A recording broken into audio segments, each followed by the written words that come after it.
السلام عليكم ورحمة الله وبركاته.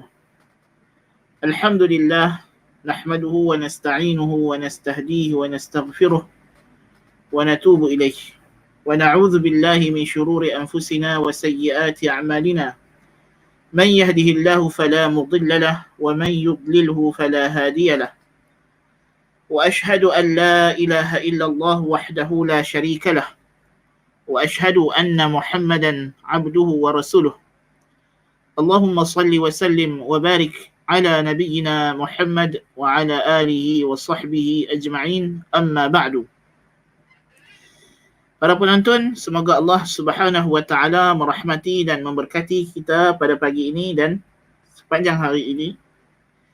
Semoga kita terus diberikan oleh Allah Taala taufik dan hidayahnya untuk kita beramal dengan tauhid dan mengikuti sunnah Nabi-Nya sallallahu alaihi wa alihi wasallam. Pada pagi ini kita dalam sesi perbincangan ataupun ceramah khas ini, insya-Allah kita akan membicarakan satu topik yang bersesuaian dengan isu semasa yang sedang kita lalui sekarang, iaitulah cinta tanah air menurut ajaran Islam. Memandangkan saban tahun setiap kali menjelang 31 hari bulan Ogos, kita akan diperingatkan dengan peristiwa penting dan besar bagi negara kita yang tercinta, iaitulah kemerdekaan tanah air ini daripada penjajahan golongan kufar, orang kafir, dan kembalinya ia ke pangkuan umat Islam setelah mana ia adalah sebuah negara Islam yang cemerlang, gemilang dan terbilang pada satu ketika dahulu. Dan hakikatnya mengenang nikmat yang Allah Ta'ala kurniakan kepada kita ini bukanlah sesuatu yang perlu dijadikan perayaan yang khusus. Bahkan tidak ada dalam pensyariatan agama kita sebarang sambutan khusus bersempena dengan kemerdekaan atau penubuhan negara. Sedangkan Nabi SAW dan para sahabat radhiyallahu anhum tidak pernah menjadikan Fathu Makkah atau pembukaan kota Madinah sebagai hari kebangsaan dan seumpama dengannya. Maka secara asasnya ianya adalah sambutan dan perayaan yang berlawanan dengan sunnah dan tidak disyariatkan. Sebaliknya, kita perlu diperingatkan dengan tata cara yang betul untuk kita mensyukuri nikmat Allah Subhanahu wa taala ini. Maka inilah apa yang kita suka untuk bincangkan pada pagi ini, supaya kita membetulkan persepsi yang sebenar atau kita membetulkan tingkah laku dan cara yang sahih untuk kita mensyukuri nikmat kemerdekaan ini. Bagaimanakah cara yang sebenarnya dianjurkan oleh Islam dalam mensyukuri nikmat Allah Subhanahu wa taala? Baiklah, muhadarah atau ceramah pada pagi ini akan melibatkan beberapa poin. Poin yang pertama yang kita nak bincangkan ialah tentu sekali, apakah pandangan dan hukum Islam, apakah hukum Islam berkenaan mendirikan negara dan kerajaan, dan apakah tujuan disyariatkan penegakkan negara dalam Islam. Secara asasnya, mendirikan masyarakat Islam adalah kewajipan syar'i yang tidak ada pertikaian lagi dalam kalangan umat Islam, bahkan ia adalah mahallul ijma'. Kerana Allah Subhanahu wa taala berfirman, "Wa idh qala rabbuka lil malaikati inni ja'ilun fil ardi khalifah." Dan ingatlah ketika mana Tuhanmu berkata kepada para malaikat, sesungguhnya aku hendak jadikan di muka bumi ini khalifah. Berdasarkan ayat ini, para ulama mengatakan bahawa ini adalah asas dan asal bagi pensyariatan kepimpinan dalam kalangan umat manusia. Kerana kita tidak mungkin boleh melaksanakan tugas sebagai khalifah di muka bumi ini melainkan dengan adanya kepimpinan dan pemerintahan. Demikian juga banyak ayat-ayat Al-Quranul Karim yang menegaskan supaya umat Islam hidup sebagai jamaah. Demikian juga hadis-hadis Nabi sallallahu alaihi wasallam. Sebagai misalnya firman Allah Subhanahu wa taala dalam surah An-Nisa, "Ya ayyuhalladzina amanu athi'u Allah wa athi'u ar-rasul wa ulil amri minkum فإن تنازعتم في شيء فردوه إلى الله والرسول إن كنتم تؤمنون بالله واليوم الآخر ذلك خير وأحسن تأويلا." Wahai orang yang beriman, taatlah kamu kepada Allah dan taatlah kamu kepada Rasul dan pemimpin-pemimpin dalam kalangan kamu. Jikalau berlaku perselisihan dalam kalangan kamu berkenaan satu perkara, apa jua perkara sekalipun, maka kembalikanlah ia kepada Allah, yakni kitabullah, dan kepada Rasul, yakni ketika hayat baginda sallallahu alaihi wasallam, dan kepada sunnah baginda setelah kewafatan baginda. Demikian itulah sebaik-baik penyelesaian dan sebaik-baik tempat kembali. Jadi Allah Subhanahu wa taala menitahkan kita supaya mentaati pemerintah, dan Nabi sallallahu alaihi wasallam juga berpesan dengan perkara yang sama, supaya kita dengar dan taat. Tasma'u wa tuti'u lil amir wa in daraba dhahraka wa akhadha malak isma' wa ati'. Hendaklah kamu dengar dan taat kepada pemerintah, walaupun dia memukul kamu dan merampas harta kamu, dengar dan taatlah. Jikalau ini berkenaan keadaan pemerintah yang zalim, bagaimana pula dengan pemerintah yang adil? Dan Nabi SAW dalam banyak hadis baginda menyuruh kita kekal berpegang dengan jamaah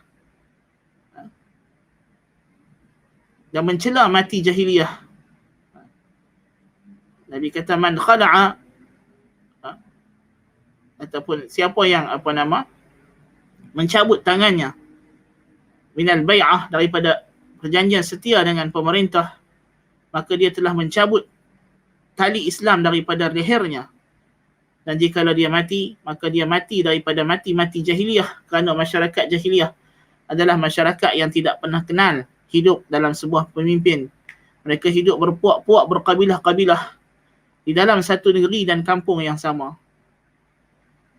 Maka Islam datang untuk menghapuskan cara hidup yang sebegini rupa, cara hidup yang tidak sesuai dengan tujuan asal Allah Ta'ala mencipta manusia, untuk memakmurkan muka bumi ini dengan tauhid dan menegakkan hukum hakam syariatnya.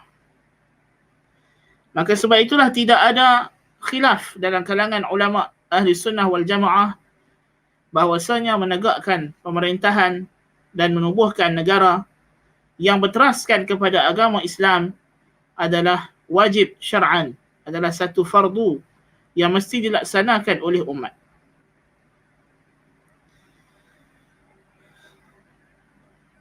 Namun apakah tujuan dan maksud pensyariatan ini disuruh kepada kita? Dan ini adalah sangat penting.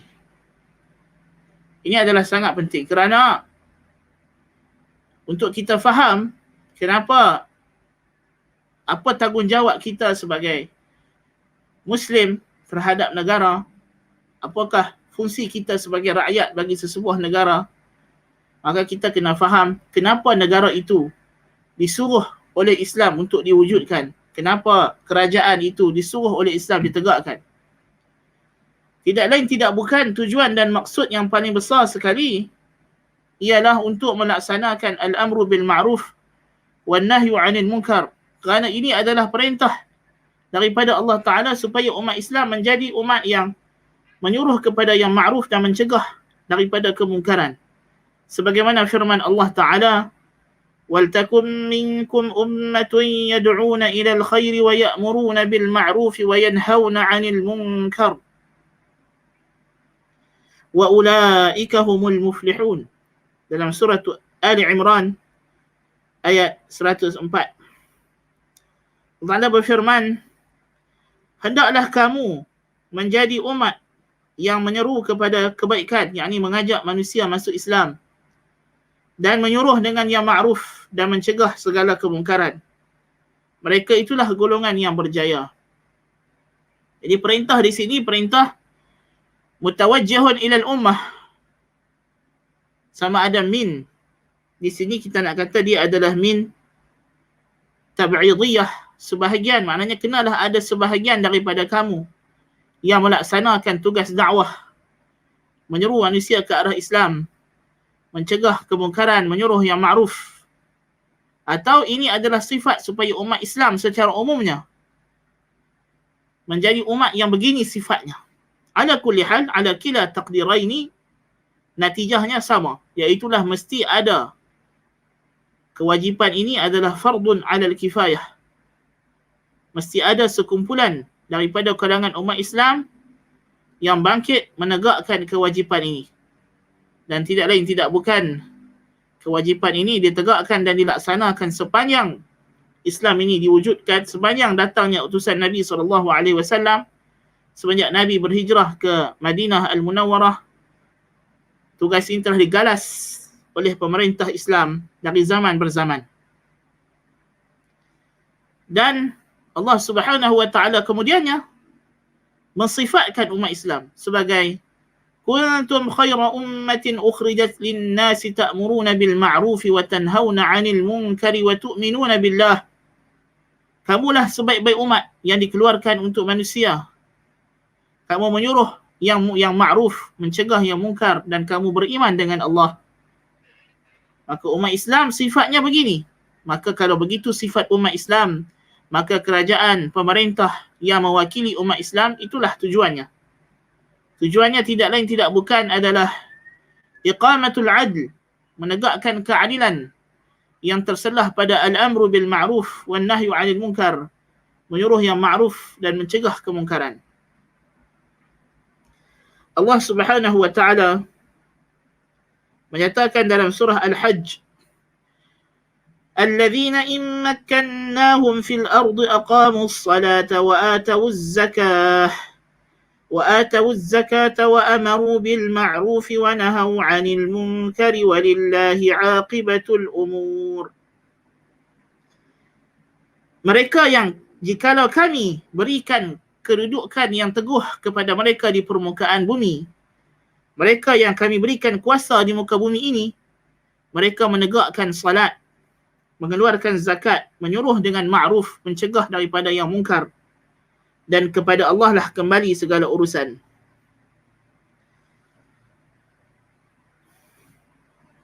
Ayat ini, kata Tahir ibn Ashur rahimahullah, dibawa untuk menyatakan, untuk memberi peringatan supaya kita bersyukur di atas nikmat kemenangan yang Allah Ta'ala beri kepada umat Islam dengan melaksanakan prinsip-prinsip dan usul ajaran Islam.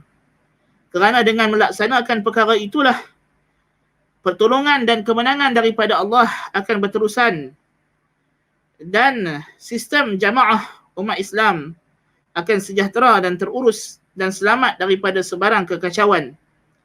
Jikalau mereka berpaling daripada jalan ini, mereka telah cuai dalam menjaga jaminan. Mereka telah mengabaikan jaminan kemenangan mereka. Ya. Dan makna perintah Allah Subhanahu wa taala menegakkan salat, kerana salat adalah urusan agama yang terpenting. Ya.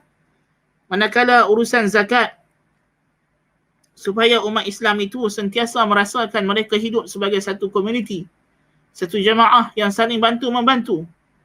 Ya. Manakala al-amru bil ma'ruf wan nahyu 'anil munkar diperintahkan oleh Allah Subhanahu wa taala untuk dilaksanakan undang-undang Islam dalam sekalian umat. Ya. Jadi inilah tujuan Allah Subhanahu wa taala suruh kita menubuhkan kerajaan dan juga negara. Dan Allah berfirman dalam surah An-Nur ayat 55, وعد الله الذين آمنوا منكم وعملوا الصالحات ليستخلفنهم في الأرض كما استخلف الذين من قبلهم وليمكنن لهم دينهم الذي ارتضى لهم وليبدلنهم من بعد خوفهم أمنا يعبدونني لا يشركون بي شيئا ومن كفر بعد ذلك فأولئك هم الفاسقون. Allah telah menjanjikan bagi orang yang beriman dalam kalangan kamu dan yang beramal saleh bahawa dia akan jadikan kamu pengganti yang akan duduk di muka bumi ini, memerintah dan menguasainya, seperti mana dia telah jadikan umat sebelum kamu sebagai pengganti yang menguasai muka bumi ini. Dan kami akan teguhkan untuk mereka agama mereka yang dia, yakni Allah, redai untuk mereka, yakni Islam. Dan kami akan tukar setelah mana mereka dalam ketakutan dengan keamanan dan kesejahteraan. Dalam keadaan mereka menyembahku semata-mata, tidak mensyirikkan aku sama sekali. Barang siapa yang kufur dengan nikmat tersebut setelah itu, maka mereka lah orang yang fasik. Jadi Allah Subhanahu wa taala menjanjikan, jikalau kita melaksanakan tauhid dan menyeru kepada tauhid, Allah Subhanahu wa taala akan berikan keteguhan kepada kita di permukaan bumi. Dan disyariatkan jihad. Dan jihad tidak boleh dilaksanakan kecuali dengan adanya pemerintah, adanya panji pemerintah yang sah. Ini semua dalil yang begitu jelas menunjukkan kepada kita bahawa kewujudan negara dan kerajaan dikehendaki oleh Islam. Tetapi dia bukanlah kehendak yang asal. Tetapi dia adalah wujubul wasilah. Fardunya ialah fardu wasilah sebagai medium. Yang ini ada satu kewajipan yang Islam nak. Yang kewajipan itu tidak mungkin boleh berlaku melainkan dengan adanya negara. Dan kaedah syara' menyatakan, kaedah fiqh menyebutkan, ma la yatimmu bihil wujub, ma la yatimmu bihil wajib, fahuwa wajib. Apa yang tidak sempurna dengannya sesuatu yang telah wajib, maka ia juga menjadi wajib. Apa yang tidak mungkin sesuatu yang wajib itu terlaksana dengan sempurna kecuali dengan adanya perkara tersebut, maka perkara itu juga menjadi wajib. Maka kewajipan menegakkan kerajaan, kerana dengan ada kerajaan sahajalah al-amru bil ma'ruf wan nahyu 'anil munkar ini boleh terlaksana dengan sempurna. Maka sebab itulah kita umat Islam juga tidak menunggu kerajaan untuk melaksanakan kewajipan ini. Ya, bukan bermakna jikalau kita tidak ada kerajaan dan pemerintah, kita tidak boleh menyeru kepada dakwah Islam, kerana Nabi SAW 13 tahun berdakwah di Makkahul Mukarramah tanpa ada kerajaan dan kekuasaan. Itu tidak menghalang baginda Nabi SAW melaksanakan syariat Allah Ta'ala. Tetapi tentulah kalau kita lihat syariat di Makkah itu lebih terhad pelaksanaannya. Umat Islam ditekan dan ditindas berbanding dengan fasa Madinah. Ketika itu Allah Ta'ala melengkapkan syariat umat Islam dengan pelbagai hukum hakam yang lebih rumit lagi. Kerana ketika itu mereka sudah bersedia untuk melaksanakan hukum hakam tersebut yang tidak mungkin mereka boleh laksanakan ketika mana mereka di Makkah tanpa ada kekuasaan. Ya. Jadi inilah, sebab itulah kata Syekhul Islam Ibn Taimiyah rahimahullah ta'ala, maqsudul wilayah al-amru bil ma'ruf wan nahyu 'anil munkar. Tujuan ditegakkan kepimpinan dan kekuasaan dalam Islam adalah untuk menyuruh kepada yang ma'ruf dan mencegah yang mungkar. Dan tugas pemerintah tidak lain tidak bukan adalah untuk menjaga maqasid syar'iyah yang besar, yang utama, dari segi mewujudkannya, menjaganya dan menghapuskan apa jua ancaman terhadapnya. Maka kita lihat apabila Islam mensyariatkan supaya dijaga ad-din, yakni agama manusia yang asli, agama fitrah mereka itulah tauhid, maka disyariatkan untuk adanya kerajaan yang melaksanakan, yang melancarkan jihad fi sabilillah, supaya tauhid itu dapat disebarkan kepada manusia seluruhnya. Disyariatkan undang-undang yang mewajibkan sebagai misalnya orang yang murtad dihukum bunuh, supaya memelihara agama itu daripada sebarang ancaman musuh dalaman dan luaran. Yang semua itu diserahkan tugasnya kepada pemerintah. Demikianlah dalam rangka menjaga nyawa, diwajibkan kepada pemerintah untuk melantik qadhi, hakim-hakim dan mewujudkan mahkamah peradilan dan melaksanakan undang-undang qisas untuk menjaga nyawa daripada ditumpahkan sewenang-wenangnya dalam rangka menjaga keturunan dan nasab. Disuruh pemerintah itu melaksanakan urusan-urusan yang berkaitan dengan pencegahan zina dan memudahkan urusan-urusan yang berkaitan dengan perkahwinan. Dan seterusnya. Menjaga akal, menjaga harta. Semua itu ada undang-undang yang Tuhan Azza wa Jalla, Allah Subhanahu wa Ta'ala wajibkan kepada pemerintah untuk melaksanakan. Dan ini semua adalah bukti yang jelas bahawa konsep negara, konsep kerajaan dalam Islam tidak lain tidak bukan adalah untuk menegakkan Islam itu sendiri. Namun amat malang apabila dan konsep ini sentiasa wujud. Dan kalau kita lihat pula dalam hadis-hadis yang begitu banyak, ya, Nabi SAW menggesa umat Islam supaya berpegang dengan al-jamaah. Nabi kata, ala inna hadhihi al-millah sataftariqu ala 72 millah kulluha fi an-nari illa wahidah ala wa hiya al-jamaah. Umat ini akan berpecah kepada 73 golongan agama. Semuanya di neraka kecuali satu, iaitulah al-jamaah. Siapakah al-jamaah ini? Dalam riwayat yang lain, Nabi SAW mentafsirkan dengan mengatakan, ma ana alaihi wa ashabi. Apa yang aku dan para sahabatku berpegang teguh dengannya. Ajaran Nabi SAW. Dalam sabda Nabi yang lain, Nabi kata, taraktukum ala al-bayda, lailuha kanahariha, la yazighu anha illa halik. Aku telah tinggalkan kamu di atas hamparan ataupun manhaj, metod yang jelas, terang benderang. Malamnya terang bagaikan siangnya. Tidak ada yang menyimpang daripada jalan yang telah aku tinggalkan ini, kecuali dia termasuk orang yang musnah. Jikalau kita perhatikan hadis-hadis berkaitan dengan al-jamaah, kita akan dapati bahawa ada dua maksud jamaah yang Nabi SAW kehendaki. Yang pertama, kata para ulama, disebut jama'atul adyan. Dan yang kedua, jama'atul abdan. Jama'atul adyan iaitulah jamaah, kumpulan mereka yang berpegang dengan akidah yang benar, akidah yang sahihah, yang sesuai dengan ajaran Nabi SAW apabila berlakunya perpecahan akidah dalam kalangan umat Islam. Kemudian ada juga hadis-hadis yang menunjukkan satu lagi bentuk jamaah, iaitulah jama'atul abdan. Jamaah dari segi fizikal jasad, iaitulah berkumpul di atas satu pemerintah Muslim. Sebagaimana dalam hadis, man kharaja 'anil jama'ati qida shibrin faqad khala'a ribqatal islam min 'unuqihi fa in mata mitatan min mitatil jahiliyah. Seperti kita sebutkan tadi, barang siapa yang keluar daripada al-jamaah sekadar sejengkal, maka dia telah mencabut tali ikatan Islam daripada lehernya dan dia mati dalam keadaan mati dalam pada perangai-perangai jahiliyah. Na'udzubillahi min zalik.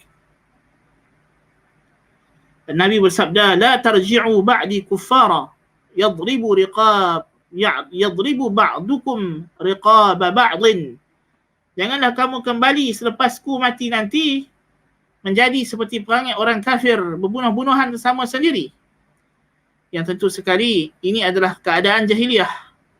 Sedangkan apabila Islam datang, Islam mensyariatkan ketaatan dan hidup kebersamaan bersama pemimpin, sehingga Nabi SAW bersabda, man ata'a Allah faqad ata'ani, man ata'ani faqad ata'a Allah, wa man asani faqad asa Allah, wa man ata'a al-amir faqad ata'ani, wa man 'asa al-amir faqad 'asani. Siapa yang taat kepadaku, dia taat kepada Allah. Siapa yang derhaka kepadaku, dia derhaka kepada Allah. Sesiapa yang taat pemerintah, maka dia taat kepadaku. Siapa yang derhaka kepada pemerintah, dia derhaka kepadaku. Sehingga begitu sekali Nabi angkat kedudukan ketaatan kepada pemimpin. walaupun ketaatan kepada pemimpin itu dibataskan dengan sabda Nabi SAW, ma yaqudukum bi kitabillah, selama mana dia memimpin kamu dengan kitabullah. Innama ta'atu fil ma'ruf, sesungguhnya ketaatan itu dalam perkara ma'ruf. Pun begitu, jikalau berlaku perintah yang berbentuk maksiat, kita dilarang mentaati perintah maksiat, namun tetap disuruh menjaga kesatuan jamaah. Sabda Nabi SAW, ala man waliya alaihi walin fara'ahu ya'ti min ma'siyatillah falyakrah ma ya'ti min ma'siyatillah wa la yanzi'anna yadan min ta'ah. Barang siapa yang telah dipimpin oleh seorang pemerintah, seorang pemimpin, lalu dia dapati pemimpinnya tersebut melakukan maksiat kepada Allah, maka hendaklah dia benci maksiat yang dilakukan oleh pemerintah tersebut, namun janganlah dia mencabut ketaatan. Yang ini janganlah dia memberontak.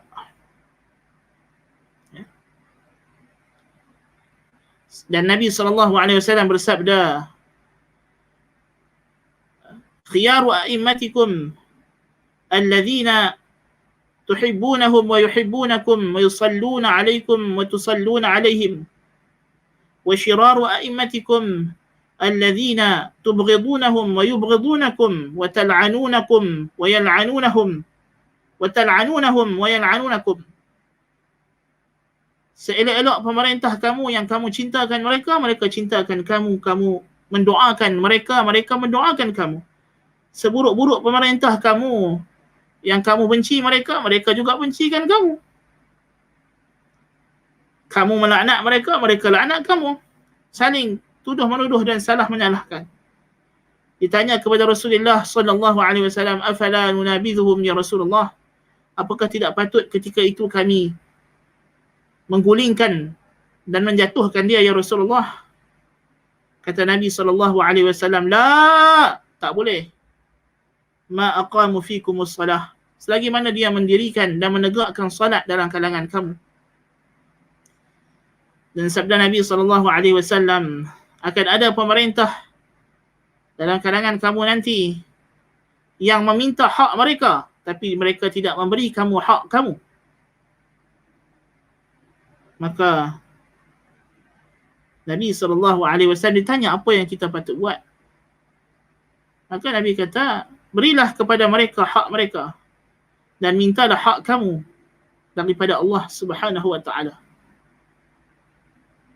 Tentu sekali suruhan-suruhan ini datang demi menjaga maslahah yang lebih besar dan mengelakkan mudarat yang lebih besar. Yang mana jikalau kita ikutkan perasaan kerana tidak puas hati kepada seorang pemerintah, marahkan nyamuk kelambu dibakar, maka tentulah mudarat bakar kelambu itu sangatlah besar. Bukan sahaja kelambu, satu rumah akan terbakar. Ya. Maka Islam mengajarkan kepada kita supaya jangan melakukan mudarat yang lebih besar jikalau berlawanan antara mudarat tersebut dengan mudarat yang lebih ringan. Bukan kerana redha dengan maksiat, tetapi kerana tidak mahu melawan maksiat dengan maksiat yang lebih besar. Tidak mahu mengubah mungkar dengan mungkar yang lebih besar. Ya. Baik, kita balik kepada isu tadi. Kita kata jamaah ada dua makna. Jamaah fid din, iaitulah melazimi manhaj ahli sunnah wal jamaah. Dan yang kedua jamaah dari segi badan, dari segi manusia, itulah hidup di bawah ketaatan terhadap pemimpin umat Islam. Jadi ini adalah jamaah yang disuruh kita lazimi. Dan kalau kita melihat kepada sejarah Islam, dua jamaah ini tidak pernah berlaku padanya perbezaan. Jamaah fid din ialah jamaah fil abdan daripada zaman Nabi SAW sehinggalah kepada zaman Khulafa' ar-Rashidin. Kemudian berlaku perpecahan sekejap di zaman Uthman ibn Affan radhiyallahu anhu dan zaman Ali bin Abi Talib radhiyallahu anhu. Kemudian kembali semula kepada jamaah yang satu di zaman Muawiyah ibn Abi Sufyan radhiyallahu anhuma pada tahun 41 Hijrah, apabila Al-Hasan ibn Ali radhiyallahu anhuma menggugurkan dirinya daripada jawatan khilafah dan menyerahkannya kepada Muawiyah ibn Abi Sufyan radhiyallahu anhuma. Lalu tahun itu dinamakan sebagai Amul Jamaah. Umat Islam kembali bersatu padu di bawah satu kepimpinan. Pun begitu seperti mana datang dalam hadis Nabi SAW riwayat Hudzaifah ibn Al-Yaman radhiyallahu anhuma. Kata beliau, ya Rasulullah, inna kunna fi jahiliyatin wa syarr. Ya Rasulullah, kami dulu berada dalam jahiliyah dan keburukan. Kemudian Allah bawakan kepada kami kebaikan ini. Kemudian Allah datangkan kepada kami kebaikan ini, Islam. Fahal min ba'di hadzal khairi min syarr? Adakah akan berlaku lagi selepas kebaikan ini keburukan? Hudzaifah radhiyallahu an faham jahiliyah tidak akan kembali, yakni syirik tidak akan kembali, tapi apa yang akan kembali? Yang dia tanya syar. Apakah syar yang dimaksudkan dalam hadis ini? Hidup pecah belah, bergaduh sesama sendiri seperti yang berlaku di zaman jahiliyah. Jadi kami dulu dalam syirik dari segi agama, so dia ada dua. Inna kunna fi jahiliyatin wa syarr. Kami dulu dalam jahiliyah dari segi agama, kami tidak kenal Tuhan yang sebenar. Kami sembah berhala. Dan yang kedua, kami hidup berpuak-puak, saling bergaduh sama sendiri, syarr. Faja'ana Allahu bihadzal khair. Lalu Allah bawakan kepada kami kebaikan ini, Islam. Yang mana Islam ini menghapuskan dua kejahatan. Kejahatan dalam agama, mengajak kami menyembah Tuhan yang hak, dan yang kedua, mendidik kami untuk hidup dalam masyarakat yang sebenar. Fahal min ba'di hadzal khairi min syarr? Adakah setelah datang Islam ini akan ada lagi keburukan? Yakni pecah belah? Tentulah jahiliyah tidak akan kembali. Ya. Alhamdulillah. Yakni umat Islam tidak akan lagi balik seperti zaman jahiliyah sehingga semua manusia tidak kenal Tuhan. Walaupun mesti ada juga orang yang akan murtad, syirik, na'udzubillahi min zalik, tetapi tidak akan semua. Bahkan Islam, tauhid akan terus mendominasi. Tauhid tidak akan lagi duduk di bawah kesyirikan. Allahu akbar kabira. Kecuali bila datang dekat dengan kiamat. Ala kulli hal, kata Nabi SAW, na'am, ya akan berlaku. Yani akan berlaku perpecahan, pergaduhan sesama umat Islam. Inilah yang ditafsirkan para ulama hadis sebagai al-fitnatul kubra. Fitnah yang terbesar apabila berlakunya pemberontakan terhadap Uthman ibn Affan radhiyallahu anhu. Kemudian dia kata, fahal min ba'di dzalika syarri min khair? Ada tak selepas pepecah belahan itu kebaikan yang lain? Adakah kami akan bersatu padu semula? Nabi kata, na'am wa fihi dakhan. Nabi kata, ya, tetapi akan ada asap-asapnya, debu-debunya. Dia tidak akan kembali suci seperti sedia kala. Walaupun umat Islam kembali bersatu di bawah satu pemerintahan di zaman Muawiyah bin Abi Sufyan radhiyallahu anhuma, tetapi dari segi agama, dari segi pemikiran dan ideologi, umat Islam sudah mula terpecah kerana wujudnya golongan Khawarij, golongan Syiah yang menyimpang dalam akidah-akidah mereka. Sebab itulah ditanya kepada Nabi SAW, wa ma dakhanuhu ya Rasulullah? Apakah kekeruhan itu ya Rasulullah? Kata Nabi SAW, qaumun yahtaduna bighairi hadi wa yastannuna bighairi sunnati. Golongan kaum yang akan memimpin tidak dengan sunnahku, tidak mengikut petunjukku dan tidak memimpin dengan sunnahku. Yang ini akan ada golongan sesat dalam agama. Maka kata Hudzaifah, sifhum lana ya Rasulullah. Beri sifat mereka ya Rasulullah. Macam mana golongan tersebut? Nabi kata, du'atun ala abwabi jahannam. Ya, penyeru, pendakwah di pintu neraka jahannam. Yatakallamuna bi alsinatina. Hum min jildatina wa yatakallamuna bi alsinatina. du'atun ala abwabi jahannam man ajabahum qadhafuhu fiha. Mereka daripada kulit kita. Sama ada kulit di sini daripada orang Arab ataupun daripada orang Islam. Bercakap dengan bahasa kita, bahasa Arab, menggunakan ayat Quran dan hadis. Tetapi mereka ni pendakwah di atas pintu neraka Jahannam. Siapa yang ikut seruan mereka akan dilontarkan ke dalam neraka tersebut.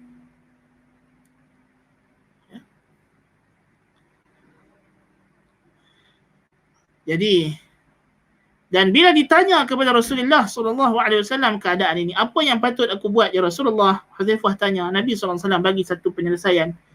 Iaitulah talzamu jama'atal muslimina wa imamahum. Hendaklah kamu melazimi jamaah kaum muslimin dan imam mereka, pemimpin mereka. Fa in lam yakun lahum jama'ah wala imam, kalau tidak ada jamaah dan tidak ada pemimpin yang hak, Nabi kata fa'tazil tilkal firaqa kullaha walau an ta'idda ala asli syajaratin hatta yudrikakal maut wa anta kadhalik. Hendaklah kamu memisahkan diri kamu dari sebarang bentuk kumpulan-kumpulan yang berpecah, walaupun kamu terpaksa gigit akar kayu pokok sampai mati. Nabi SAW memberi amaran kepada kita bahawa memisahkan diri daripada jama'atul adyan dan maupun jama'atul abdan adalah bahaya. Ya. Dan kita disuruh melaziminya. Jadi selepas daripada zaman itu, mula wujud kumpulan-kumpulan yang berbeza dari segi jamaah adyan dan jama'atul abdan. Namun begitu, pemerintahan Islam terus kekal sebagai satu. Sehinggalah pada tahun 132 Hijriah, Khilafah Bani Umayyah dijatuhkan. Maka muncullah dua bentuk pemerintahan dalam kalangan umat Islam, iaitulah Bani Abbasiyah di timur yang berkuasa di Iraq, manakala Bani Umayyah berjaya menubuhkan imarah di Andalus di bawah kepimpinan Saqr Quraisy, burung helang Quraisy yang digelar burung helang Quraisy. Itulah Abdul Rahman Ad-Dakhil, Abdul Rahman ibn Muawiyah ibn Hisham ibn Abdul Malik. Maka umat Islam mula ada dua negara yang berbeza. Negara di bawah khalifah, negara yang di bawah pemerintah yang tidak masuk di bawah khalifah. Kemudian berterusan munculnya negara-negara Islam yang lain di Aljazair, Algeria, di Maghribi. Ya? Munculnya kerajaan-kerajaan yang berorientasikan mazhab Al-Khawarij. Ya? Kemudian umat Islam terus berpecah.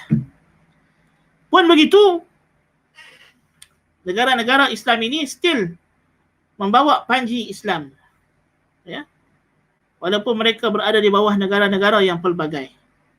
Semenjak daripada 132 Hijriah itu, seperti mana kata Az-Zahabi rahimahullah, intahat al-jama'ah. Berakhirnya jamaah ini jama'atul abdan dengan makna di bawah satu khalifah. Maka selepas itu, umat Islam berpecah belah. Setiap kawasan, setiap wilayah ada pemerintahnya yang khusus, yang tersendiri.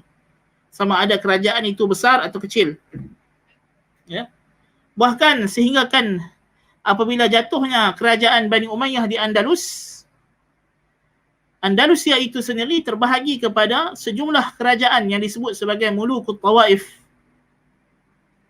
Setiap wilayah di Cordoba, di Cordova ada dia punya kerajaan. Ya. Di kawasan mana lagi ada kerajaan yang lain. Ya. Sehinggalah kemudiannya kerajaan ini diambil alih oleh Daulah Al-Muwahhidun. Ala kulli hal, apapun, begitulah keadaan umat Islam. Ya. Namun kemudiannya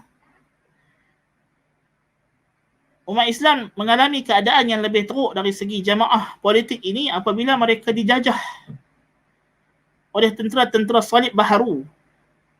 Setelah mana tentera salib mengalami kekalahan, tidak berjaya melampiaskan syahwat mereka semasa ekspedisi peperangan salib pada abad ke-10 Masihi. Ya, mereka melancarkan lagi peperangan salib yang baharu pada abad ke-20 Masihi, sehingga apabila Jeneral Allenby masuk ke Baitul Maqdis bersama dengan tentera revolusi Arab, dia berkata, sekarang barulah berakhirnya perang salib. Ya. Maka berlaku pula penjajahan Barat. Dan Barat telah memecah belahkan umat Islam tadi yang memang sudah pun sedia terpecah-pecah. Dan bila mereka diberikan kemerdekaan, diwujudkan apa yang kita namakan sebagai Ad-Daulatul Wataniyah, negara bangsa. Negara yang disempadankan garis sempadan negara mereka mengikut kadar penjajahan yang dijajah oleh penjajah sebelumnya. Jadi kita dijajah oleh Inggeris. Kita Singapura, Sabah, Sarawak. Di bawah Inggeris kita jadi satu negara. Satu ketika dulu Singapura dalam kita. Kemudian Singapura keluar. Indonesia di bawah Belanda. Mereka dapat merdeka daripada Jepun. Kemudian mereka menentang kemasukan semula Belanda. Mereka jadi satu negara. Dan negara-negara Arab dipecah-pecahkan. Ya, mengikut penjajah-penjajah yang dijajah oleh Itali, yang dijajah oleh Perancis, yang dijajah oleh Inggeris. Inggeris pecah-pecahkan pula lagi. Ya. Maka dan kawasan-kawasan yang ditakluki oleh para penentang atau mujahidin yang berjuang melawan penjajah. Akhirnya kawasan mana yang mereka berjaya ambil, penjajah beri kepada mereka kemerdekaan. Lalu wujudlah negara-negara yang ada pada hari ini. Jadi adakah persoalan kita, adakah negara-negara yang wujud pada hari ini yang berbentuk sempadan kebangsaan ini adalah harus dari segi syarak ataupun tidak? Bagi mentakhrij masalah ini, kita kena rujuk apa yang telah ditakrirkan para ulama berkenaan negara-negara Islam sebelum ini. Jikalau sebelum penjajahan abad ke-20, pepecahan negara Islam lebih berorientasikan kepada dinasti, mengikut kepada kerajaan ataupun keturunan mana yang menguasai kawasan tersebut. Kita ada Daulah Abbasiyah yang dikuasai oleh keturunan Bani Abbas. Kita ada Daulah Bani Umayyah yang dikuasai oleh keturunan Bani Umayyah. Kemudian kita ada kerajaan Mamluk, kita ada kerajaan Ayyubiyah, kita ada kerajaan Zenkiyah, yang mana mereka ini semua kerajaan yang mengikut kepada keluarga diraja yang menguasai satu-satu kawasan. Dan kita dapati para ulama telah menyatakan bahawa kerajaan-kerajaan ini sah lil darurah, kerana darurah, bahawa berbilang-bilangnya pemerintah dalam kalangan umat Islam itu diharuskan.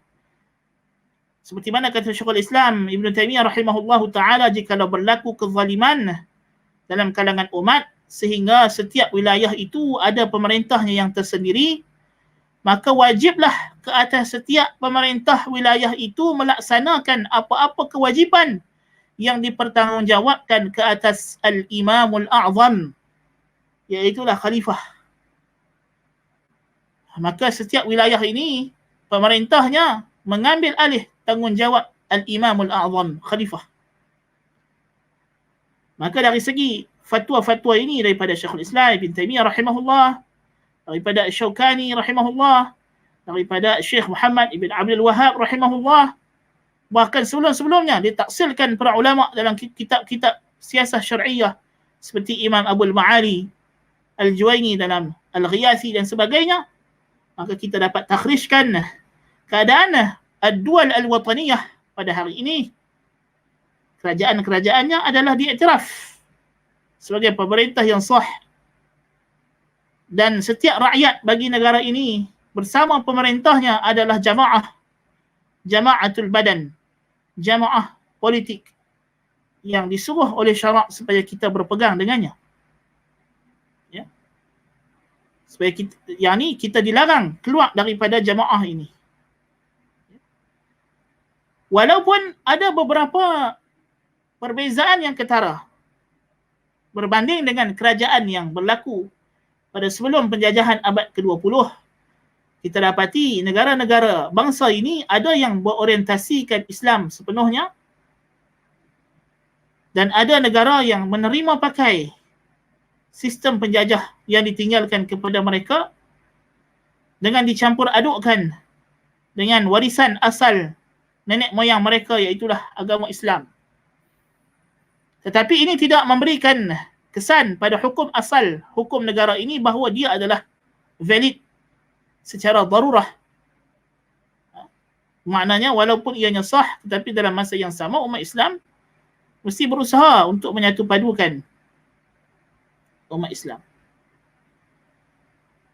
Dan mesti memastikan bahawa hubungan di antara negara-negara ini adalah hubungan takaful dan takamul dan ta'awun dan ta'adud, saling lengkap melengkapi, bantu membantu, tolong menolong, kukuh mengukuhkan, bukannya tafarruq dan tabaghut dan taba'ud, bukannya berpecah belah, benci membenci. Ya. Maka umat Islam dilarang memusuhi umat Islam yang lain hanya kerana dia warga negara lain daripada kita. Tapi dalam masa yang sama, kita dibenarkan untuk menzahirkan intisab kita kepada negara kita yang kita diami sebagai warga negara dengan identiti yang mungkin berbeza dengan negara yang lain. Itu tidak ada masalah, selama mana ia tidak mengatasi walak kita kepada Islam. Kerana Islam tidak pernah mengingkari perbezaan manusia dari segi kabilah dan perbezaan keturunan dan bangsa dan warna kulit dan bahasa. Bahkan Allah Ta'ala jadikan perbezaan ini sebagai dalil rububiyahnya yang melazimkan kita mengesahkannya dengan uluhiyah. Ya. Jadi itu adalah dari segi hukum daulah ini. Ya. Dan timbul persoalan, apakah negara-negara yang tidak mempraktikkan undang-undang Islam 100% ini masih diterima oleh syarak? Keadaan yang berlaku ini adalah keadaan yang berbeza.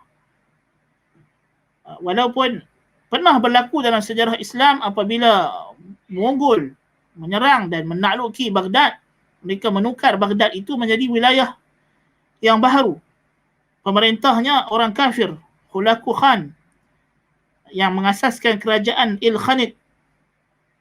Tetapi dia mengekalkan pentadbir-pentadbir daripada umat Islam tempatan, hakim-hakim, qadi-qadi yang melaksanakan hukum hakam tertentu. Di samping dia juga membawa undang-undangnya sendiri yang disebut sebagai Al-Yasa ataupun Al-Yasiq. Maka di sinilah kita kena perhatikan apakah situasi negara ini. Tentu sekali kalau kita melihat takhrij para ulama berkenaan masalah ini, mereka tidak menafikan bahawa negara-negara ini adalah negara umat Islam dan ia adalah ad-daulah al-Islamiyah. Walaupun sistem pelaksanaan hukum Islam tidak berlaku sepenuhnya. Di antara takhrij yang terbaik disebut oleh Syekhul Islam Ibn Taymiyah rahimahullah bahawa negara yang dijajah oleh orang kafir, yang dibawa masuk dalamnya undang-undang kafir, dan dalam masa yang sama orang kafir itu juga mengekalkan kuasa-kuasa umat Islam tertentu dalam negeri tersebut, maka kita tidak boleh kata dia negara kafir sepenuhnya dan tidak juga negara Islam sepenuhnya. Sebaliknya, setiap keadaan diberi hukum yang sepadan dengannya. Maka kita kata negara yang tidak berhukum dengan sepenuhnya hukum Islam pada hari ini, kita melihat kepada apakah majoriti syiar negara tersebut. Kalau syiarnya lebih kepada Islam, maka dia tetap negara Islam. Dari sudut penegakan syiar-syiar yang utama, salat, azan, dakwah kepada Islam, ya, mengiktiraf Islam sebagai satu-satunya agama yang hak dan benar. Walaupun mungkin dalam sistem pengadilannya, sistem politiknya, ekonominya tidak sepenuhnya dilaksanakan mengikut undang-undang Islam. Tetapi tentulah tidak bermakna semua undang-undang Islam itu telah dihapuskan. Jadi kita tak boleh menafikan keislaman daripada negara-negara ini. Walaupun kita mengakui dia negara Islam yang tidak sempurna, dan perlu dibetulkan. Ya, itu juga kita kena akui, dan kita tak kata dia negara Islam seperti Khulafa' Ar-Rasyidin. Bahkan tak setanding dengan Bani Umayyah dan Bani Abbasiyah pun. Ya. Bahkan tidak setanding dengan kerajaan Mamluk, kerajaan Ayyubiyah. Semuanya berpegang teguh dengan ajaran Islam. Ya. Tetapi itu tidak bermakna kita mengatakan bahawa negara-negara ini sudah menjadi negara kufar. Itu tidak betul. Bahkan kita, terutamanya dalam konteks Malaysia, negara kita ini adalah Al-Watan Al-Islami, negara Islam, syiar Islam yang zahir, tegak dan zahir. Bila orang datang ke negara ini, orang nampak ini adalah negara umat Islam. Pemimpin-pemimpin utamanya adalah orang Islam. Kekuasaan-kekuasaan besarnya dipegang oleh orang yang menganut agama Islam. Syiar-syiar besar Islam ditegakkan dan dizahirkan oleh pihak pemerintah sendiri, bukan sahaja oleh individu atau kumpulan-kumpulan peribadi. Mungkin kalau kita di London, di UK, di US, orang kata ada perayaan disambut, hari raya disambut dan sebagainya, tapi yang menyambut itu peribadi rakyatnya. Tetapi di Malaysia ini kita menyambut hari raya bersama pemerintah. Ditegakkan salat jamaah dan Jumaat dan hari raya, azan, semuanya di bawah seliaan dan urusan pemerintah. Dan raja-raja yang merupakan Al-Imamul A'zam bagi setiap wilayah dan yang di-Pertuan Agong sebagai Al-Imamul A'zam bagi negara kita adalah orang Islam yang tugas dan sumpah setia jawatannya ialah mempertahankan agama Islam di tanah Melayu ini. Maka dari segi hukumnya, dari segi spesifiknya, kalau kita nak cerita pasal negara kita, Malaysia, ianya adalah negara yang sah dari segi syarak dan ia adalah negara Islam. Pun begitu, kita tidak menafikan kekurangan yang mesti dibaiki dan dibetulkan kerana kita telah dijajah sekian lama oleh golongan kafir.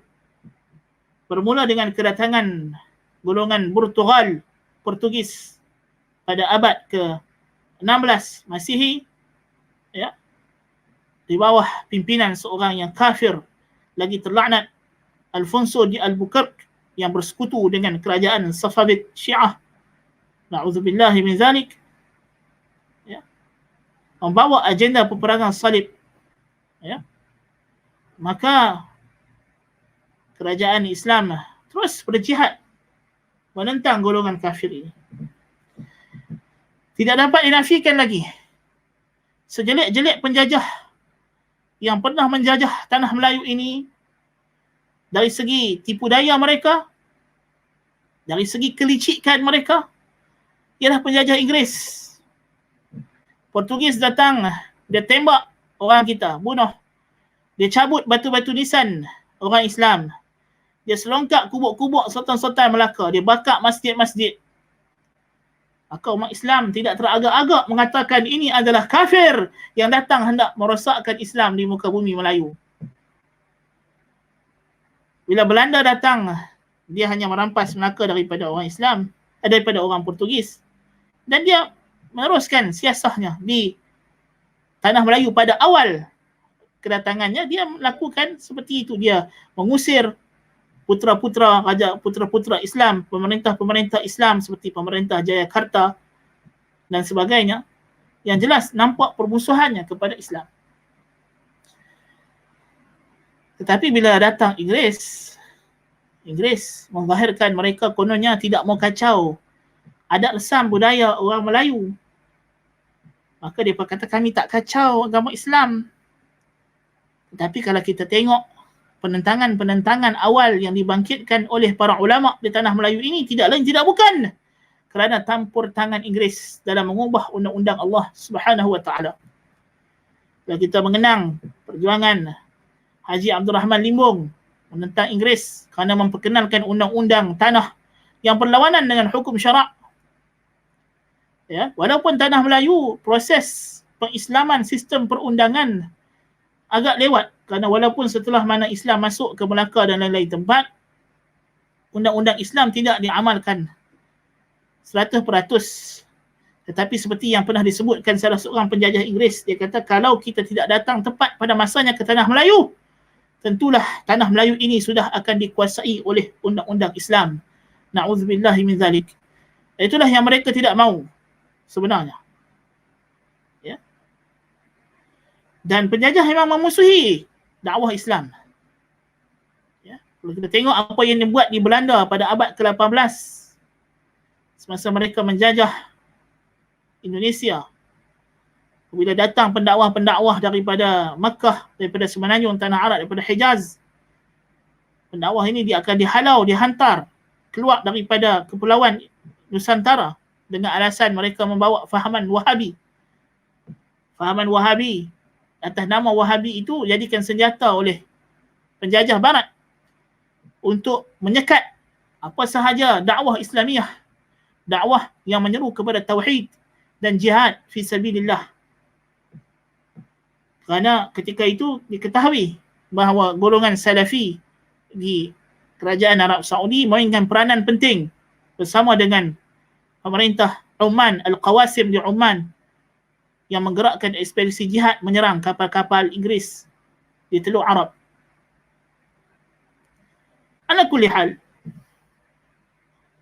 kalau kita melihat keadaan ini, kita tahu bahawa negara kita ialah negara yang pada asalnya negara umat Islam, dan dia dijajah tidak lain tidak bukan kerana cubaan orang kafir untuk menghapuskan pegangan Islam terhadap umat Islam negara ini. Tapi tentu sekali gerakan itu gagal. Apabila kita menerima kemerdekaan kita, kita membaca deklarasi kemerdekaan kita dengan Bismillahirrahmanirrahim, disertai dengan laungan azan menandakan negara ini merdeka, merdeka sebagai tanah umat Islam. Walhamdulillahi Rabbil Alamin. Tapi tentu sekali Inggeris sudah memasukkan racun-racun ke dalam pemikiran sebahagian umat Islam. Fahaman Islam mungkin tidak lagi sama seperti yang difahami oleh orang Islam yang terdahulu. Islam itu mungkin dihadkan kepada solat, puasa, zakat, haji. Ya. Dan ideologi. Walaupun mereka keluar secara jasad, tetapi Inggeris masih memainkan perang ideologi sampai hari ini. Mereka memasukkan ideologi-ideologi kufur mereka ke dalam masyarakat. Hakikatnya ini adalah cabaran kepada kita sebagai umat Islam. Dan inilah perkara yang kita nak kena hayati dalam kita mengenang nikmat kemerdekaan yang Allah Ta'ala beri kepada kita, bahawa merdeka ini belum sempurna prosesnya. Kita baru bergerak setapak ke arah kemerdekaan. Tetapi proses untuk memerdekakan negara ini masih lagi berlangsung walaupun sudah 64 tahun. Kita dijajah ratusan tahun. Kita baru merdeka puluhan tahun. Mana mungkin? Ya. Kita boleh lenyapkan saki-baki, sisa-sisa kotoran najis yang telah ditinggalkan oleh golongan kufar semasa mereka menjajah negara ini. Mereka bukan sekadar datang menjajah, mengambil harta benda kita, tapi juga mereka membawa masuk ideologi-ideologi mereka, sistem pendidikan mereka. Maka kita masih berbaki, perjuangan kemerdekaan belum berakhir. Maka inilah tanggungjawab kita sebagai rakyat negara ini, sebagai penduduk tanah air ini yang Muslim, yang mana negara ini adalah hak kita, yang kita dianugerahkan oleh Allah Subhanahu wa taala kepada kita. Wa'adallahu alladhina amanu minkum wa 'amilus salihat la yastakhlifannahum fil ardi kama istakhlafa alladhina min qablihim wa la yumakkinanna lahum dinahum alladhi irtada lahum wa la yubaddilannahum min ba'di khawfihim amna ya'budunani la yushrikuna bi syai'a. Inilah yang kita kena realisasikan. Allah Ta'ala sudah beri kepada kita nikmat kemerdekaan, nikmat negara. Apa tanggungjawab kita? Bersyukur. Dengan apa cara kita bersyukur? Dengan kita menggerakkan al-amru bil ma'ruf wan nahyu 'anil munkar. Dengan kita menyeru manusia kepada al-khair, kepada Islam. Dengan kita menyerang syirik dan menentang syirik. Di antara kewajipan kita dalam mensyukuri nikmat kemerdekaan ini ialah senantiasa berusaha untuk mempertahankan identiti Islam negara ini. Kerana usaha-usaha tali barut penjajah masih berterusan sampai ke saat ini untuk mengubah identitas negara ini daripada identiti Islamnya, daripada al-huwiyah al-islamiyah. Mereka cuba dengan pelbagai cubaan untuk menghilangkan identiti Islam yang masih lagi menjadi tiang seri negara ini. Ya. Maka kita wajib menegakkan syariah Islamiyah pada diri kita sendiri, seperti mana kata para ulama, aqimu daulatal Islam fi nufusikum taqum ala ardikum. Tegakkan negara Islam dalam diri kamu, dia akan tertegak di muka bumi kamu. Bermula dengan individu, kemudian institusi kekeluargaan, kemudian institusi kemasyarakatan. Maka dengan itu negara juga akan terpelihara identiti keislamannya. Ya. Demikian juga dengan kita senantiasa meneruskan al-amru bil ma'ruf wan nahyu 'anil munkar pada diri kita sendiri. Kaum kerabat kita, keluarga kita, sahabat handai kita, kita tidak perlu fikir jauh. Ya. Kalau kita masing-masing menjaga circle kita, hakikatnya circle kita inilah yang membentuk circle yang besar, iaitulah negara. Sebelum kita melihat negara ini sebagai satu bulatan yang besar, kita kena faham bahawa negara ini terdiri daripada bulatan-bulatan kecil yang bercantum. Daripada satu titik yang bernama diri sendiri, kemudian titik itu berkembang menjadi bulatan namanya keluarga, keluarga itu berpusing besar lagi menjadi masyarakat, kemudian barulah dia berpusing menjadi negeri, kemudian menjadi negara. Ya. Tak perlu kita sembang kencang duduk di kedai kopi pasal politik sana, politik sini, sedangkan urusan diri kita sendiri, solat kita belum terjaga, aurat kita belum tertutup. Itu semua adalah cara yang salah dalam memahami konsep mempertahankan Islam ataupun dakwah. Ya. Jadi ini penting. Maka kita sebagai umat Islam kena mempersiapsiagakan diri kita dengan ilmu yang sahih dan amalan yang salih. Kita tidak boleh rasa selesa dan rasa bahawa tanggungjawab ini adalah tanggungjawab orang lain. Kerana asalnya khitab datang kepada umat seluruhnya. Wal takum minkum ummatun yad'una ila al-khair wa ya'muruna bil ma'ruf wa yanhauna 'anil munkar wa ulaika humul muflihun. Asalnya khitab ini tuju kepada semua umat Islam. Umat Islam secara keseluruhannya bersifat dengan al-amru bil ma'ruf wan nahyu 'anil munkar wa da'watu ila al-khair. Maka asalnya dia adalah tanggungjawab kita bersama. Sebelum kita lepaskan dia sebagai fardu kifayah kepada pemerintah.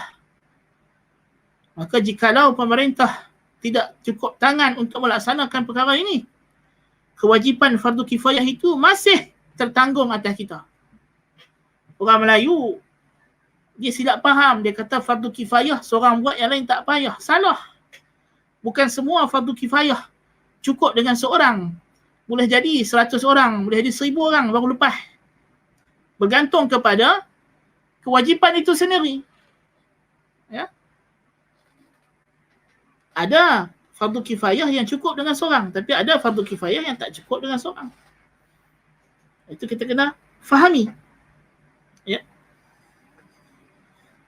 Kemudiannya kita mestilah bersama-sama dengan pemerintah kita, waliul amr, raja-raja. Bagi negeri-negeri yang beraja dan negeri yang tidak beraja, di bawah panji yang di-Pertuan Agong, bagi seluruh persekutuan juga. Selaku Al-Imamul Azam, selaku yang menggantikan tempat khalifah dalam melaksanakan al-amru bil ma'ruf wa nahyi 'anil munkar, mempertahankan Islam dan menyempurnakan bai'ah kita, di mana kita telah membai'ah secara wakil setiap kali pelantikan Yang di-Pertuan Agong. Perdana Menteri akan mewakili rakyat memberikan bai'ah kepada baginda. Menteri-menteri besar akan memberikan bai'ah mewakili penduduk negeri. Ya. Dan kita membawa pasport yang tertera padanya nama Al-Imamul A'zam, Khalifah Amirul Mukminin yang memerintah negara kita. Dan itu adalah di antara lambang bai'ah kepada pemerintah. Kita kena sempurnakan bai'ah ini dengan sebaik mungkin, kerana kita akan dipertanggungjawabkan di hadapan Allah Azza wa Jal. Walaupun mereka tidak memberikan kita hak kita yang sepenuhnya, kerana Nabi SAW telah berpesan, a'tuhum haqqahum was'alullaha haqqakum. Berilah kepada mereka hak mereka dan mintalah bahagian kamu yang kamu terhalang itu daripada Allah. Dan Nabi pesan kepada kita, satarawna ba'di atharatan wa umuran tunkirunaha. Kamu akan dapati selepasku sikap utamakan diri sendiri dalam kalangan pemerintah berbanding rakyat. Dan perkara-perkara yang kamu ingkar dilakukan oleh mereka. Lalu para sahabat bertanya, ya Rasulullah, fama ta'muruna, apa yang kamu suruh kami buat dalam keadaan ini? Maka jawab Nabi SAW, isbiru hatta talqawni 'alal haud. Sabarlah sampai kamu jumpa aku di haud, yakni di mahsyar. Maka itulah sepatutnya had kita kena bersabar dengan kezaliman yang menimpa kita. Kerana jikalau kita nak kira kezaliman peribadi yang kena pada kita, lalu kerana itu kita nak bakar kelambu negara ini, maka akan mengundang bahaya lebih besar. Na'udzubillah min zalik.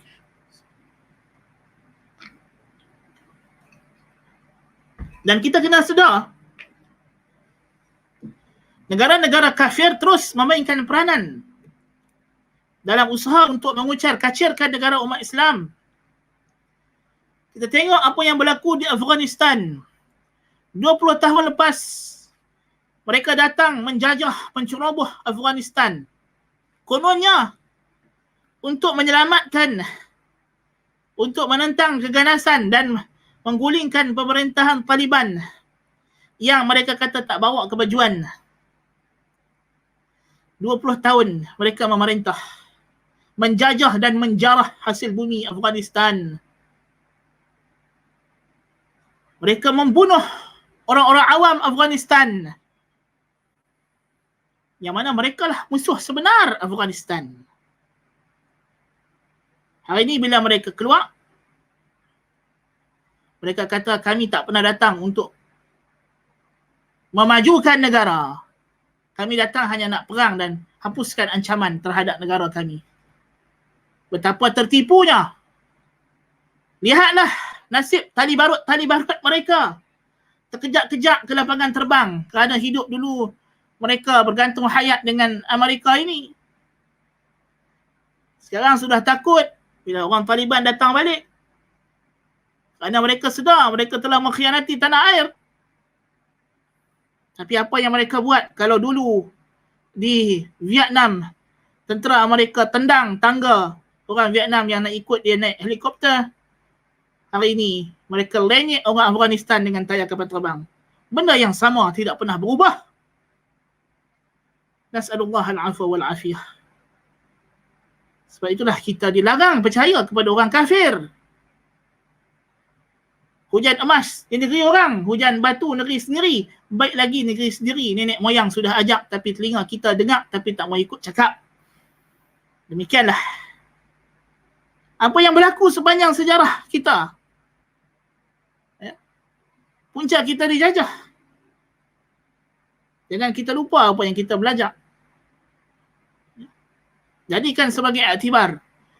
Orang kafir tidak pernah akan senang dengan kewujudan negara yang namakan sebagai Islam. Ya. Jadi ini perkara yang kita mesti sedar.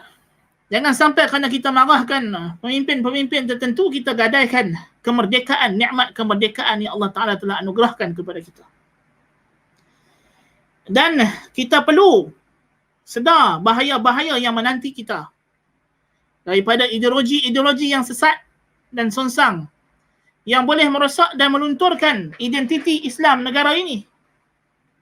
Seperti ideologi liberalism, feminism yang hendak mengikis pegangan agama dengan dasar kebebasan pribadi, kebebasan individu.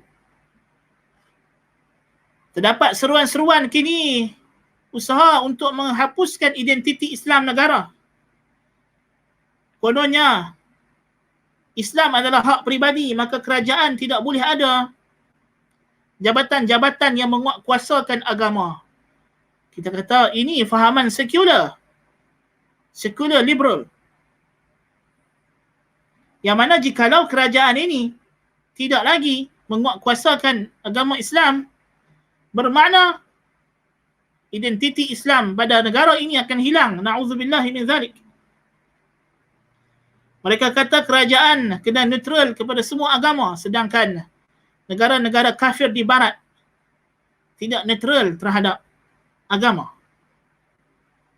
Sampai ke hari ini Kristian Protestan menjadi mazhab resmi di Amerika, Anglican di United Kingdom, dan banyak negara-negara Eropah mengekalkan Kristian Katolik dan sebagainya. Kristian Ortodok di Rusia. Rusia pernah menjadi negara etis, komunis. Tapi tak dan habis perang dunia kedua, Stalin sudah pergi membaptiskan dirinya masuk balik Ortodoks. Dan sampai hari ini Rusia menjadi negara penaung kepada Kristian Ortodoks. Na'udzubillah min zalik. Dan kita jangan lupa negara-negara orang putih menjadi sekular kerana agama Kristian itu sendiri bersifat begitu. Tetapi Islam sifatnya lain. Islam adalah dinun wa daulah. Islam adalah agama dan kerajaan. Dia agama yang datang untuk mengurus atur setiap inci kehidupan manusia, dunia dan akhirat, bukan akhirat sahaja. Akhirat adalah ganjaran. Di akhirat kita tidak ada lagi hukum hakam syariat. Hukum hakam ialah untuk dunia ini. Halal dan haram ialah untuk dunia ini. Jadi adalah satu falasi yang jelas. Bila dia berkata agama untuk akhirat. Apa makna kamu agama untuk akhirat? Di akhirat mana ada lagi solat 5 waktu, puasa bulan Ramadan. Mana ada di akhirat semua itu? Tak ada. Mana ada zakat di akhirat? Mana ada haji di akhirat? Kiamat nanti Kaabah akan dimusnahkan. Jadi undang-undang yang Allah Ta'ala sebut dalam Al-Quran dan Sunnah ini, di mana, bila kita kena buat? Di dunia inilah. Di mana lagi? Subhanallah. Bila kita nak tutup aurat, di padang mahsyar kita akan dikeluarkan daripada kubur, telanjang, bogeh. So hukum tutup aurat itu untuk bila? Untuk masa bila? Masa sekarang di dunia inilah. Kan? Supaya kalau kita tutup aurat di sini, kita juga akan diberi pakaian oleh Allah Ta'ala di mahsyar nanti. Ketika mana manusia keluar daripada kubur, telanjang, bogeh, hufatan, uratan, ghurla. As'alullah al-afwa wal-afiyah. Dakwaan falasi.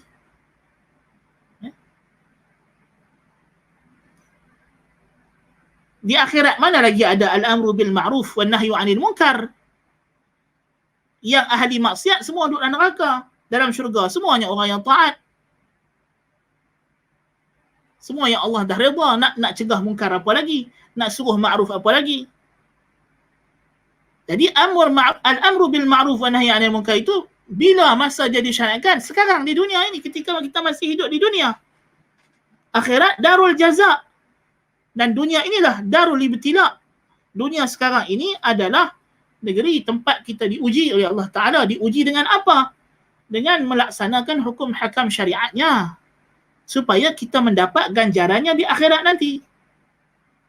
Jadi apa makna kalau kerajaan tidak boleh menjadi penguatkuasa kepada hukum Allah Subhanahu wa taala. Bahkan itulah tujuan ia diwujudkan. Kalau kerajaan dah tak mau melaksanakan hukum Allah Taala, dia tak payah wujud. Syarak tidak lagi memandang kerajaan yang begitu. Ya? Sudah tidak ada makna syar'i bagi negara yang telah membuang terus agama daripada sistemnya. Na'udzubillah min zalik. Maka ini adalah pemikiran yang cukup berbahaya. Minta supaya dihapuskan jabatan agama, minta dihapuskan jabatan mufti, jabatan kemajuan Islam dan sebagainya. Ini adalah cubaan yang sangat jelas dan ketara untuk menghapuskan identiti agama Islam daripada negara ini.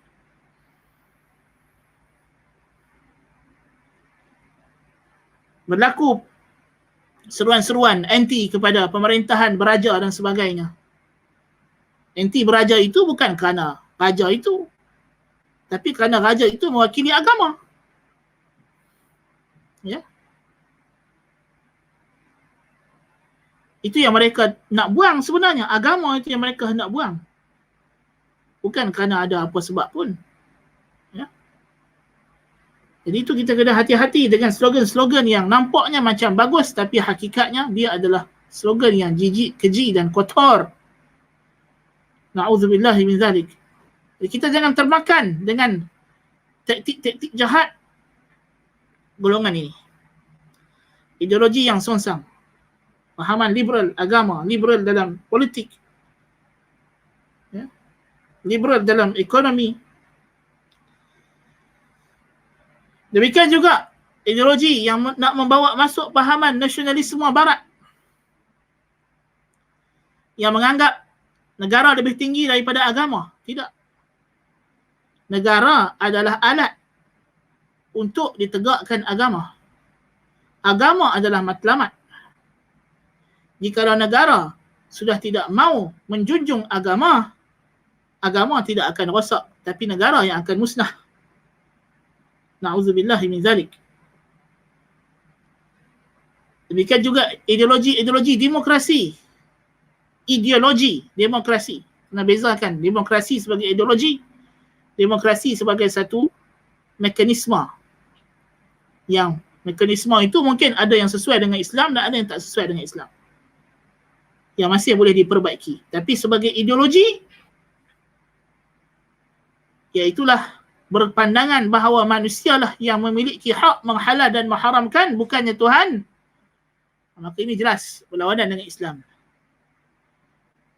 Kerajaan tugasnya bukan untuk menghalal dan mengharamkan. Tugasnya adalah menjunjung apa yang Allah telah kata halal, mereka laksanakan. Apa yang Tuhan sudah kata haram, mereka jauhi dan tinggalkan. Dan mereka didik rakyat mereka untuk taat dan patuh kepada perintah Allah Subhanahu wa taala tersebut. Maka sebagai warga negara Muslim bagi negara Islam yang bertuah ini, semoga Allah Taala terus memelihara dan mendaulatkan agamanya di bumi kita ini, di tanah air kita ini. Maka inilah sebahagian kewajipan yang kita kena laksanakan sebagai Muslim, sebagai mukmin, untuk mensyukuri nikmat dan mencintai tanah air kita. Inilah jalan yang sahih, jalan yang betul. Adalah tidak betul kita mensyukuri nikmat Allah dengan kita keluar beramai-ramai, bercampur lelaki dan perempuan, menari terkinja-kinja. Ini bukan cara yang betul untuk mensyukuri nikmat Allah Subhanahu wa taala. Mensyukuri nikmat Allah ialah kita setiap hari sepanjang masa memastikan kita menegakkan agama Islam di muka bumi Allah ini, kerana kemerdekaan yang kita nikmati di muka bumi ini adalah anugerah dan nikmat Allah.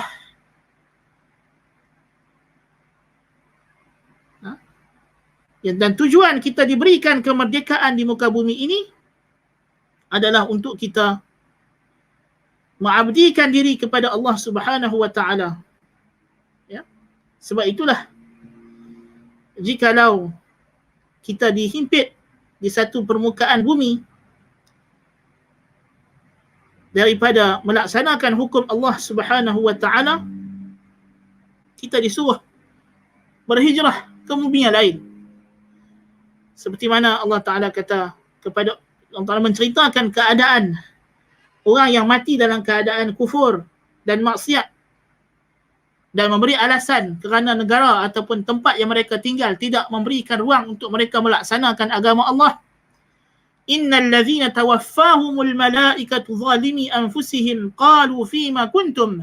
Sesungguhnya mereka yang diwafatkan oleh malaikat dalam keadaan menzalimi diri mereka dengan tidak berhijrah. Malaikat bertanya, kenapa kamu tidak melaksanakan hukum Islam? Kata mereka, qalu kunna mustad'afina fil ardh. Mereka berkata, kami orang yang lemah di permukaan bumi yang kami tinggal. Qalu alam takun ardullahi wasi'atan fatuhajiru fiha. Kata malaikat, bukankah bumi Allah itu luas? Kamu boleh berhijrah padanya. Faulaika ma'wahum jahannam wa sa'at masira. Mereka itulah bagi mereka tempat tinggal mereka jahannam, dan itulah seburuk-buruk tempat tinggal. Na'udzubillah min zalik. Jadi kita kena faham bahawa tanah air ini adalah alat. Alat untuk apa? Untuk kita menegakkan agama Allah Subhanahu wa taala. Tanpa kita mengisikan kemerdekaan ini dengan kita menegakkan ajaran tauhid, menegakkan sunnah Rasulullah sallallahu alaihi wasallam, tidak ada makna. Dan itu adalah satu kufur nikmat yang besar. Na'udzubillah min zalik, yang kita takut Allah Taala akan hukum kita di atas kekufuran nikmat itu. Seperti mana yang Allah Ta'ala telah nyatakan dalam surah An-Nur tadi, وَمَنْ كَفَرَ بَعْدَ ذَلِكَ فَأُولَٰئِكَ هُمُ الْفَاسِقُونَ. Siapa yang kufur dengan nikmat tersebut setelah itu, mereka lah orang yang fasik. Dan orang fasik sentiasa dibenci oleh Allah Ta'ala, dimurkai oleh Allah Ta'ala, dan pasti ada kesan negatif yang akan menimpa kita. Na'udzubillah min zalik, jikalau kita jadi dalam golongan tersebut. Nas'alullah al-afwa wal-afiyah. Jadi sekadar itu dulu perbincangan kita pada pagi ini. Semoga Allah Ta'ala memberkati dan merahmati kita dan memberikan kita keteguhan untuk istiqamah di atas tauhid dan sunnah, dan memperjuangkan penegakkan tauhid dan sunnah ini di muka bumi Allah Subhanahu wa Ta'ala, sehinggalah hari kita bertemu dengannya di akhirat nanti. Wallahu Ta'ala alam bis-shawab. Mungkin tidak ada soalan, rasa?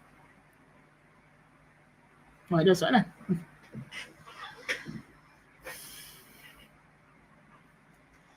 Waalaikumsalam warahmatullahi. Tidak ada ketaatan dalam perkara yang maksiat. Dia kata apa hukum demonstrasi bagi kerajaan yang membenarkannya?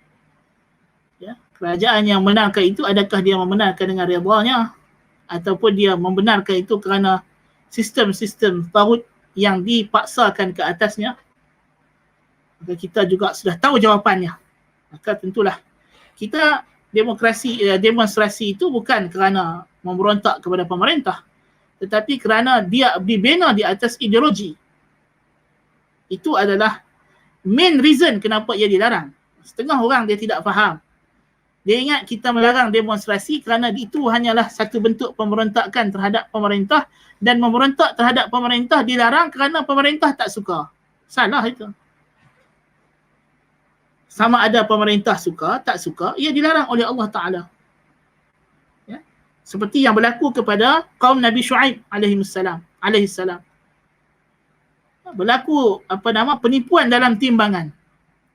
Dikatakan masyarakat Nabi Shu'aib alaihissalam, kerana sudah terlalu normalisasi maksiat tersebut dinormalisasikan, kalaulah mereka beli barang dan tukang jual barang tidak tipu dalam timbangan, dia akan main hantar balik barang dan suruh tipu. Maknanya pembeli reda untuk dia ditipu. Tapi adakah itu menjadikan tipu adalah halal? Tetap haram, kerana yang mengharamkannya ialah Allah Subhanahu wa Ta'ala. Apa yang Tuhan haramkan tidak dihalalkan oleh apa jua undang-undang manusia. Nas'alullah al-afwa wal-afiyah.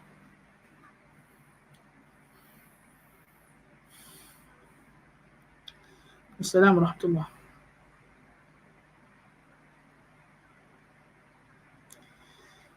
Apakah perlu ada Amirul Mukminin di peringkat global yang memimpin setiap negara Islam? Seperti yang telah kita bincangkan tadi, sekarang ini kita tidak ada Al-Khilafah yang satu, tidak ada. Sejak daripada tahun 132 Hijrah, umat Islam tidak lagi hidup di bawah satu khalifah yang satu. Maka apa yang ada itulah dia. Ahli Sunnah wal Jamaah dalam politik Manhaj mereka adalah praktikal. Kita tidak idealistik macam orang Syiah duk tunggu khalifah dalam gua tak keluar-keluar sampai lah. Naam.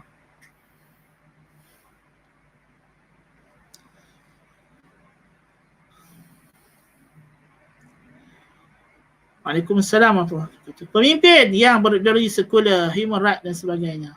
Ya, pemimpin itu berideologi begitu kerana dia datang daripada kita dan ideologi itu ada bersama kita. Kita jangan seronok sangat duk habaq kat pemimpin-pemimpin tu, rupanya anak kita duk main Twitter, duk main TikTok dah terpengaruh dengan ideologi tersebut. Ya. Jadi setengah orang Melayu dia pasan. Dia suka kutuk pemimpin sana, pemimpin sini, pemimpin ni sekular, pemimpin ni. Rupanya anak dia dekat TikTok, dekat Twitter lebih teruk daripada tu lagi. Jangan sampai kita jadi macam itu. Ya. Ala kulli hal, kalau kita ada kemampuan untuk menegurnya, amal ma'ruf seperti biasa. Man ra'a minkum munkaran falyughayyirhu bi yadihi, fa in lam yastati' fa bi lisanihi, wa in lam yastati' fa bi qalbihi, wa dhalika adhafu al-iman. Kembali kepada tata cara mengubah kemungkaran yang Nabi telah ajarkan. Tak kurang daripada itu. Mencegah dengan tangan, kita halang kalau kita boleh. Kita nampak dia baca buku sekular, kita ambil buku tersebut, koyakkan. Kita nampak dia tengah minum arak, kita rampas gelas daripada tangan dia, kita tuangkan arak tersebut. Itu mengubah dengan tangan. Sebab itu ditanya kepada Imam Ahmad, apa makna mengubah munkar dengan tangan? Dia pergi kepada dua orang budak tengah bergaduh, dia tolak kawan ni ke sini, dia tolak kawan ni ke sini, dia kata ini makna. Kan? Kita pisahkan dia daripada kemungkaran yang dia buat. Kita nampak kawan kita tengah hisap rokok. Cabut rokok daripada mulut dia, padamkan. Itulah mencegah kemungkaran dengan tangan. Tapi ramai orang yang sembang kencang pasal nak lawan maksiat pemimpin ni, kawan sebelah dia duk hisap rokok berembuih. Tak ada dia berani nak rampas rokok itu dari tangan kawan dia. Sedangkan itulah waktunya untuk dia mencegah dengan tangan. Tiba-tiba pemimpin yang lebih tinggi daripada dia, yang ada kuasa lebih daripada dia, yang Nabi kata, Sayyidus syuhada'i Hamzah wa rajulun qama ila imamin jairin fa amarahu wa nahahu. Nabi jadikan jihad yang paling besar dengan pemerintah hanyalah sekadar dengan ucapan. Tidak lebih daripada itu. Tiba-tiba dengan pemerintah dia nak cegah mungkar dengan tangan. Kawan dia hisap rokok sebelah dia, dia tak berani nak tarik rokok. Inilah sikap pondan dan pembohong manusia sekarang. Allahul musta'an. Nah.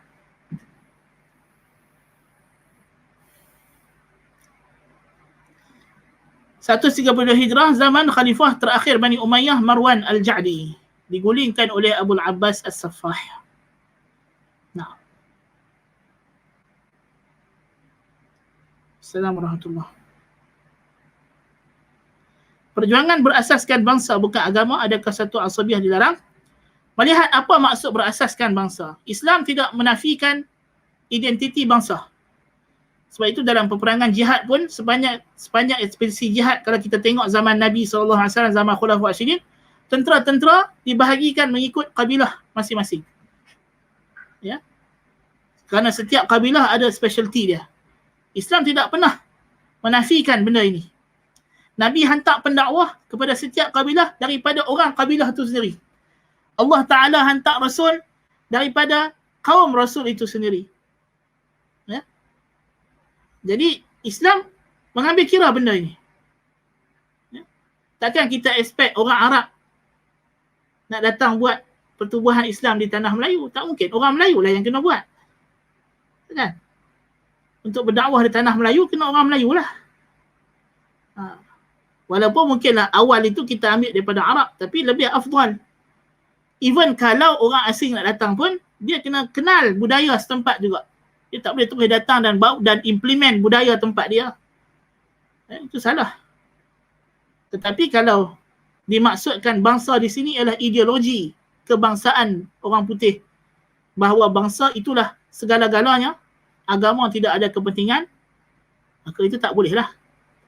Tapi kalau bangsa itu adalah sebagai menegakkan agama, sebagai alat untuk menegakkan agama, tidak ada masalah. Tapi kalau bangsa itu adalah matlamat, maka itu dilarang. Ya, kita lihat di Malaysia ini ada dua parti yang berasaskan kebangsaan. Baik UMNO, baik PAS. PAS adalah parti berasaskan kebangsaan juga, Melayu. Tetapi mereka jadikan Melayu itu alat untuk menegakkan Islam. Ya. So kalau dia sebagai alat, bangsa itu sebagai alat bukan matlamat, maka itu tidak mengapa.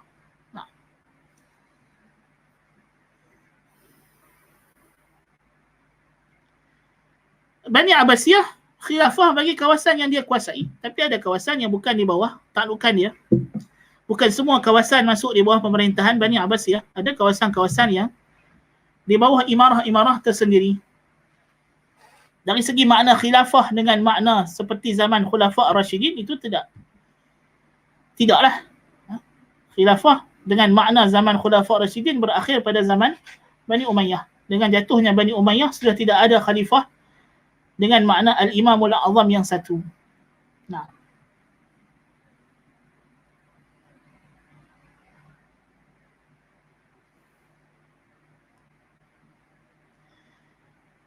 Keluarga Malaysia sama juga macam yang telah kita ulas satu Malaysia ke apa ke sebelum ni. Ya. Jikalau maksudnya adalah untuk mengatasnamakan bangsa lebih daripada agama, itu tidak betul lah. Tapi kalau kita nak kata keluarga Malaysia itu, kita sebagai rakyat Malaysia wajib bersama-sama mempertahankan identiti negara ini, termasuk orang kafir yang dalam negara ini kena mengiktiraf bahawa negara ini adalah negara Islam.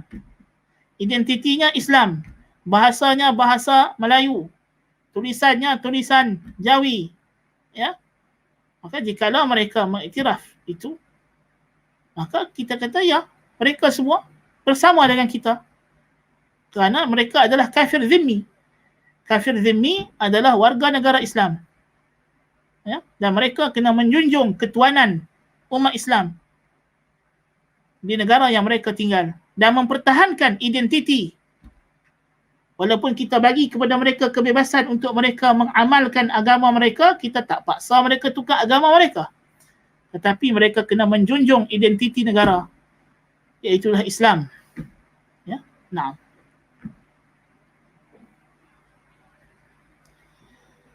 Subhanakallahumma bihamdika asyhadu an la ilaha illa anta astaghfiruka wa atubu ilaik. Aqulu qawli hadha wa astaghfirullahal azim li wa lakum. Subhanakallahumma bihamdika asyhadu an la ilaha illa anta astaghfiruka wa atubu ilaik.